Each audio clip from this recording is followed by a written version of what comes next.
Hei, kamu telah menyinggung Paviliun Tianyuan, dan sekarang kamu telah menyinggung Istana Sura.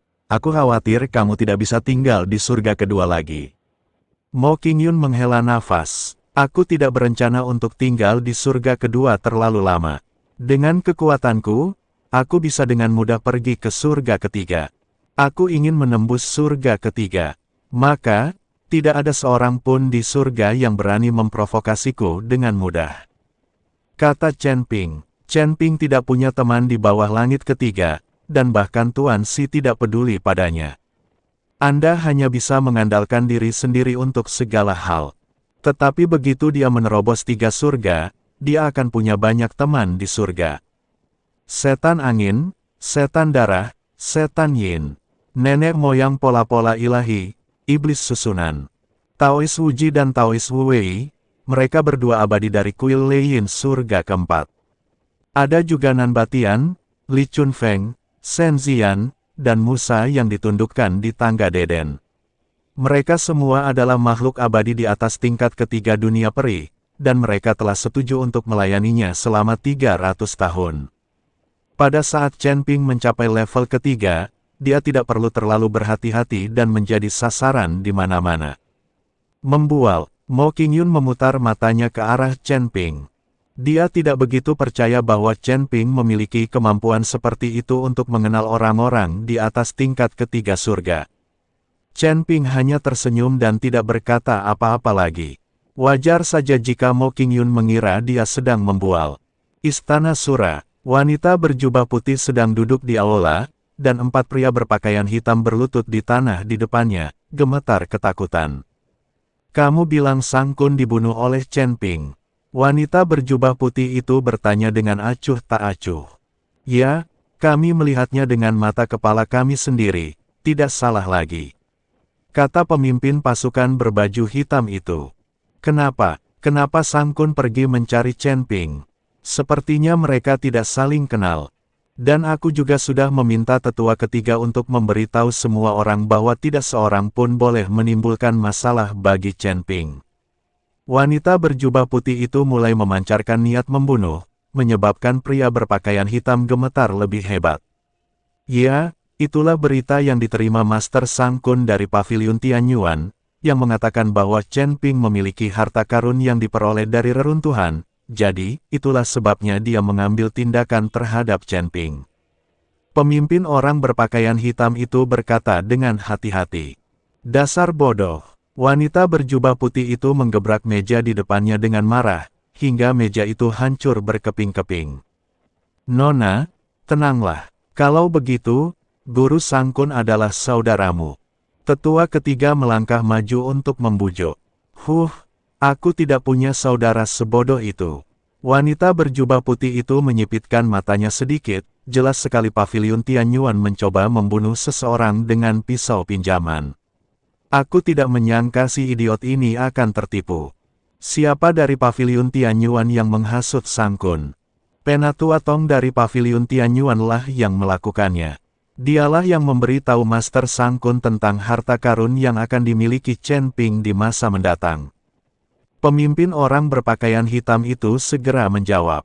Sepertinya Paviliun Tianyuan ingin kita dari Istana Sura menguji kekuatan Chen Ping. Tetua ketiga, carilah cara untuk memberi pelajaran kepada Tetua Tong dari Paviliun Tianyuan dan beritahu mereka bahwa kita di Istana Sura bukanlah orang bodoh dan tidak mudah diperalat. Wanita berjubah putih itu berkata dengan suara dingin.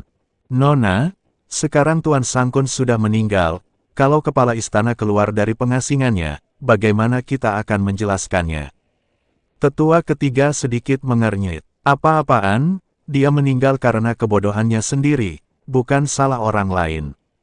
Lagi pula, ayahku punya lebih dari 1 putra, jadi tidak masalah jika beberapa orang meninggal. Wanita berjubah putih itu berkata dengan sangat santai. Meskipun Sang Kun adalah adik laki-lakinya, mereka tidak dilahirkan dari ibu yang sama. Sebaliknya, dia adalah anak dari penguasa Istana Sura dan wanita lain. Penguasa Istana Sura memiliki lebih dari selusin wanita yang berlatih kultivasi ganda dengannya, begitu banyak anak yang lahir.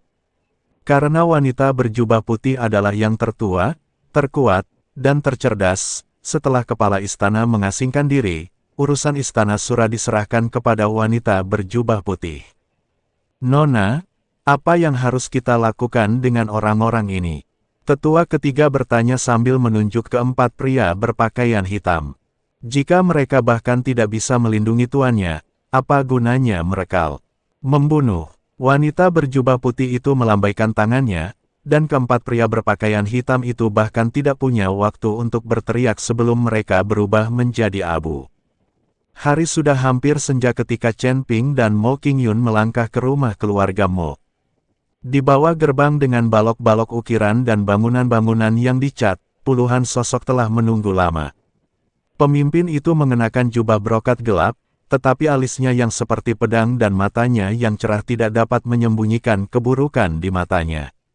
Dia adalah sepupu Mo Qingyun, Mo Qingchen. Mo Qingyun, kamu masih ingat untuk kembali. Tahukah kamu bahwa karena kamu pergi tanpa izin, Paviliun Tianyuan telah memberikan tekanan pada keluarga Mo kita. Mo Qingchen melangkah maju, melirik Chen Ping, dan mencibir, kau membawa orang liar kembali. Kau telah mempermalukan keluarga Mo. Wajah Mo Qingyun memucat. Tepat saat dia hendak berbicara, Chen Ping melangkah maju dan berkata dengan tenang, Mo Qingchen, kan? Sebaiknya kamu lebih berhati-hati saat berbicara. Kamu pikir kamu siapa? Mo Qingchen berteriak dengan marah, ini adalah urusan keluarga Moku. Kau, orang luar, sebaiknya keluar dari sini. Setelah Mo Qingchen selesai berbicara, dia menatap tajam ke arah Mo Qingyun dan melanjutkan, karena kamu, Paviliun Tianyuan menekan keluarga Mo, dan sekarang seluruh keluarga terlibat.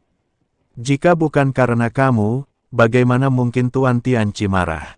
Diam, ayah Mo Qingyun. Mo Wuji keluar dari ruangan dan mengangkat tangannya untuk menghentikan Mo Qingchen. Dia menatap putrinya dengan tatapan rumit, yang mengandung rasa bersalah sekaligus sakit hati. Qingyun, tahukah kamu bahwa Paviliun Tianyuan telah mengirim pesan? Mereka menuntut agar kamu menikahi Tuan Muda Tianqi dalam 3 hari. Ayah, Mo Qingyun berseru, aku sama sekali tidak punya perasaan terhadap Tianqi. Ini hanya kesepakatan, kau jelas-jelas berjanji padaku. Cukup, Mo Qingchen menyela, keluarga telah melindungimu dari segala rintangan selama bertahun-tahun, dan sekarang mereka membiarkanmu menikah di Paviliun Tianyuan dengan imbalan perdamaian, tetapi kamu membawa pria liar kembali untuk menamparkan wajah keluarga. Selain itu, orang ini, Mo Qingchen tiba-tiba menoleh ke arah Chen Ping, tatapannya sinis, bagaimana mungkin seorang kultivator tingkat ketiga dari alam Sanxian bisa dibandingkan dengan Master Tianqi. Seseorang dari kalangan atas keluarga Mo berkata, Tuan, saya tidak tahu bagaimana anak ini bisa berhubungan dengan Nona Qingyun, dan sekarang keluarganya menjadi sasaran Paviliun Tianyuan. Dia harus dihukum berat. Benar sekali. Pertama-tama hancurkan kultivasinya, lalu serahkan dia ke Paviliun Tianyuan untuk meminta maaf. Semua anggota tingkat tinggi sekolah Mohis ini sebenarnya menargetkan Chen Ping. Wajah Mo Wuji berubah pucat, dia mengepalkan lalu melepaskan tangannya, jelas-jelas menimbang untung ruginya. Melihat ini, Chen Ping tiba-tiba terkekeh. Keluarga Mo dikenal sebagai keluarga bergengsi di surga kedua, tetapi mereka ingin mengorbankan kebahagiaan putri mereka demi perdamaian. Sekelompok pengecut, bagaimana mereka bisa berbicara tentang integritas?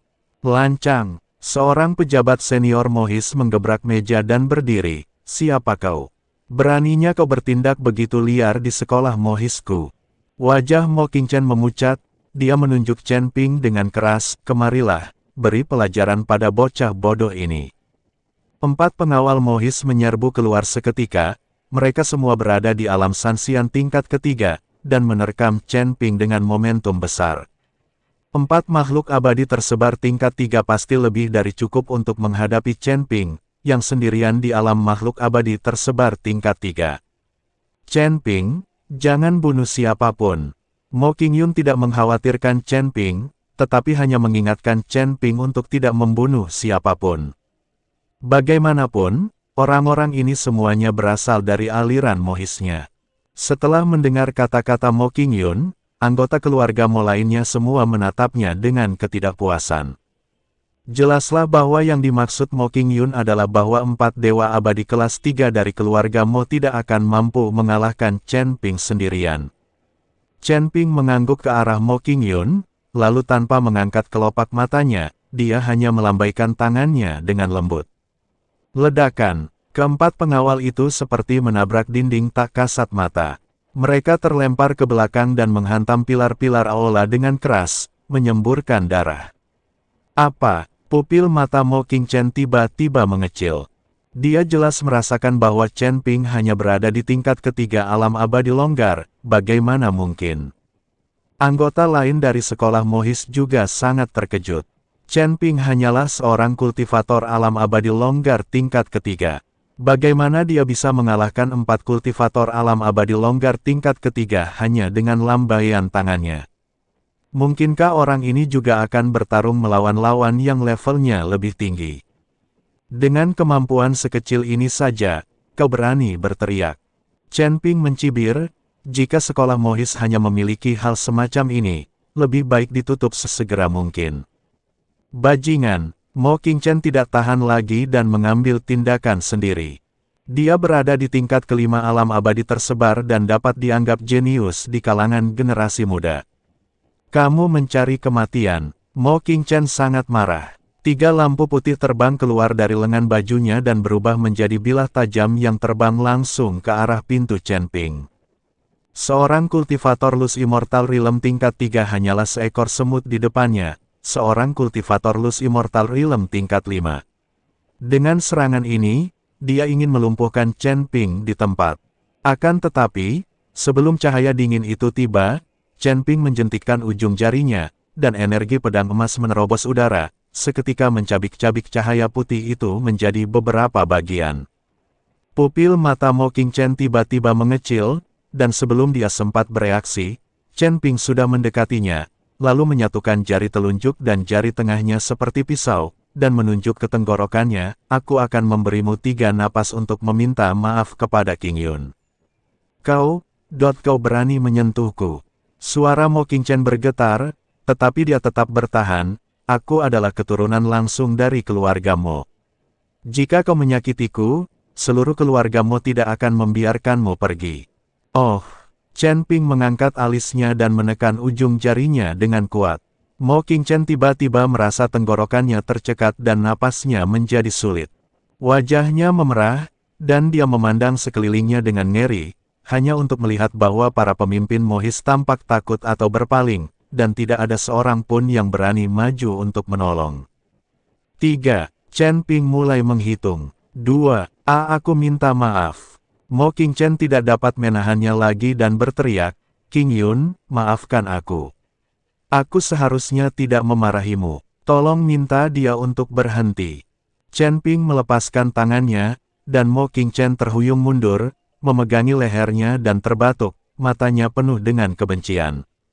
Seluruh tempat menjadi sunyi senyap. Tidak seorang pun menyangka bahwa Mo Qingchen, seorang abadi tersebar tingkat kelima, akan sama sekali tidak berdaya di hadapan Chen Ping, seorang abadi tersebar tingkat ketiga. Mo Wuji menatap Chen Ping dengan tatapan mata yang rumit, teman muda ini memiliki kekuatan yang luar biasa. Aku ingin tahu dari mana gurunya berasal. Jika ada seorang guru di belakang Chen Ping, maka sekolah Mohis dapat memanjat pohon besar Chen Ping dan tidak perlu lagi melihat wajah paviliun Tianyuan. Chen Ping berkata dengan tenang, bukan sekte atau sekolah, hanya seorang kultivator biasa. Mo Wuji terkejut. Bagaimana mungkin seorang kultivator biasa memiliki kekuatan seperti itu? Anak ini pasti luar biasa. Paman, Mo Qingchen menatap Chen Ping dengan dingin dan berkata, dia berani mengambil tindakan di keluarga Mo, dia tidak boleh dilepaskan begitu saja. Dan Qingyun dan dia, cukup. Mo Wuji berteriak, bukankah ini cukup memalukan? Sekarang aku masih kepala keluarga, bukan giliranmu mengaturku. Kemudian Mo Wuji menoleh ke Chen Ping dan berkata dengan nada lembut, sahabatku, masalah ini terjadi karena kurangnya disiplin keluarga Mo. Mohon maafkan aku. Chen Ping tersenyum dan melambaikan tangannya, tidak apa-apa. Aku hanya tidak tahan dengan beberapa orang yang menyalahkan wanita padahal mereka sendiri tidak punya kemampuan. Wajah Mo Qingchen memucat, tangannya terkepal sangat erat hingga menimbulkan suara gemerincing, tetapi dia tidak berani mengeluarkan suara lagi. Karena kamu adalah teman King Yun dan hari sudah larut, maka tinggallah di sini dan biarkan King Yun mengatur segalanya untukmu. Kata Mo Wuji, terima kasih, Tuan Mo. Chen Ping membungkuk untuk mengungkapkan rasa terima kasihnya.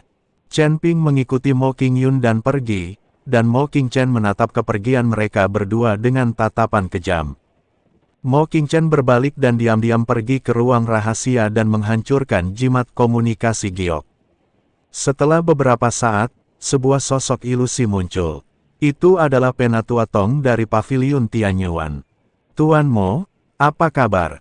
Penatua Tong bertanya dengan senyum sinis. Mo Qingchen menggertakkan giginya dan berkata, Mo Qingyun sudah kembali, tetapi dia diikuti oleh seorang pria bernama Chen Ping. Kekuatan orang ini agak tidak normal.